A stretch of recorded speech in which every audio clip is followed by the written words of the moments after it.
связи с землетрясением, которое произошло в Турции, китайское правительство пыталось привлечь внимание турецкого народа. Египетский журналист Сабир Мишхур сделал шокирующее заявление об установке китайского флага на обломках, а также о фактах пропаганды китайской поисково-спасательной группы, которую провели в отношении спасателя, предположительно ставшего мусульманином на месте происшествия. Известно, что Patience предположила, что китайские поисково-спасательные команды вели скрытую пропаганду в районе бедствия и предпринимали скандальные шаги.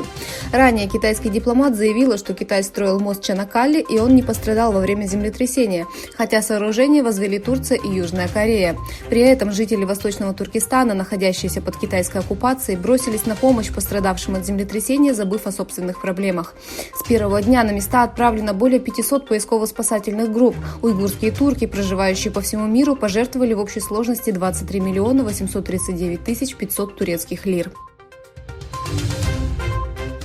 Стало известно, что китайский режим, обременяющий жителей Восточного Туркестана произвольными арестами, начал выборочно арестовывать людей в городе Акту в рамках так называемой операции «Весенний гром». Согласно сообщению на сайте прессы Актукского района подконтрольном Коммунистической партии Китая, в рамках операции по произвольным арестам, инициированной Народным судом Актукского района 16 февраля, некоторые жители района были насильственно доставлены в полицейские участки без объявления причин.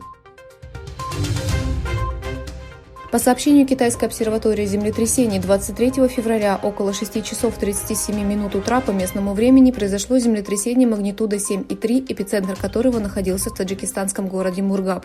На видеозаписях, размещенных в социальных сетях Китая, показано, что землетрясение в районе 85 километров от границы Таджикистана и Восточного Туркестана также затронуло города Кашгар, Аксу и Атуш.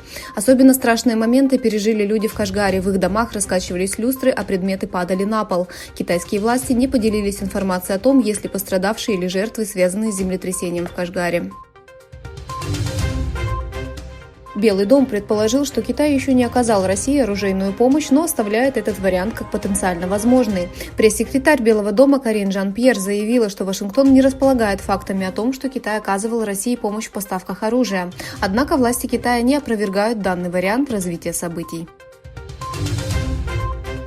Канада объявила, что наблюдательная деятельность Китая в воздушном и морских районах на севере страны отслеживается и блокируется. Министр иностранных дел Канады Мелани Джоли заявила: «Когда дело доходит до Китая, мы будем противостоять, если это необходимо, и мы будем сотрудничать, если это необходимо».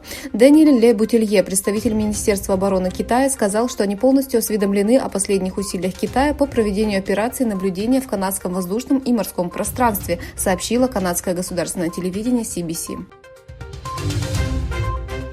Генассамблея ООН единогласно приняла резолюцию, призывающую Россию уйти с территории Украины без оговорок, условий и немедленно. При этом представители России, Беларуси, Мали, Сирии, Никарагуа, Эритреи и Северной Кореи проголосовали против. Воздержались Куба, Алжир, Армения, Бангладеш, Боливия, Китай, Индия, Пакистан, Иран, Казахстан, Узбекистан, Судан, Уганда и Вьетнам.